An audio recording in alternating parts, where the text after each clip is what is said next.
మీరు హిందువులుగా నమోదయ్యి హిందూ పేర్లతో బతుకుతూ హిందూ దేవాలయాల్లో సొమ్ము తింటూ అక్కడికి వెళ్ళి వాడేమన్నా మొక్కే బదులు ఇక్కడ వదిలేయండి, టీటీని వదిలేయండి, వీలైతే శరీరం వదిలేయండి, వాడిని అడిగి కొత్త శరీరం తెచ్చుకుని కొత్త పేరుతో కొత్త బాడీతో సుఖంగా జీవించండి.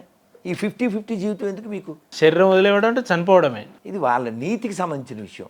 అదేనా నీతిమంతుడు సింహం వల్ల గర్జించును అని వాళ్ళ బుక్లో ఉంది. కాబట్టి వారికి నీతి ఉంటే ఆ రీతిగా జీవించమను. నీకేమో అన్నీ ఇక్కడే కావాలి. ఇక్కడ నాన్న ఇచ్చిన శరీరం కావాలి, నాన్న పెట్టిన పేరు కావాలి, అమ్మ నాన్న ద్వారా వచ్చిన కులం కావాలి, సర్టిఫికెట్లో హిందూ కావాలి. ఈ సాంప్రదాయం అక్కర్లే. మేము ఆవిడ చీర కట్టుకోవచ్చు, గాజులు ఎట్టుకోకూడదు, బొట్టు ఎట్టుకోకూడదు. అదేంటిది? గౌను కదా వేసుకోవాలి మీ ఆవిడ. పాస్టర్ బార్లు అంతా చీరలాగా కట్టేది. హిందువులు అన్నట్టు ఏం సార్, మేము కూడా హిందువులం, ఈ దేశంలో పుట్టినోడు ఎవడైనా హిందువే అని అజయ్ బాబు గారు అన్నారు. సరే మీరు హిందువు కదా, జై శ్రీరామ్ అని అంటే లేదు లేదు నేను చెప్పాను, చనిపోయిన వ్యక్తికి నేను ఎట్లా జై శ్రీరామ్ అంటాడు. దీన్ని ఏమంటారు? పైత్యము అంటారు.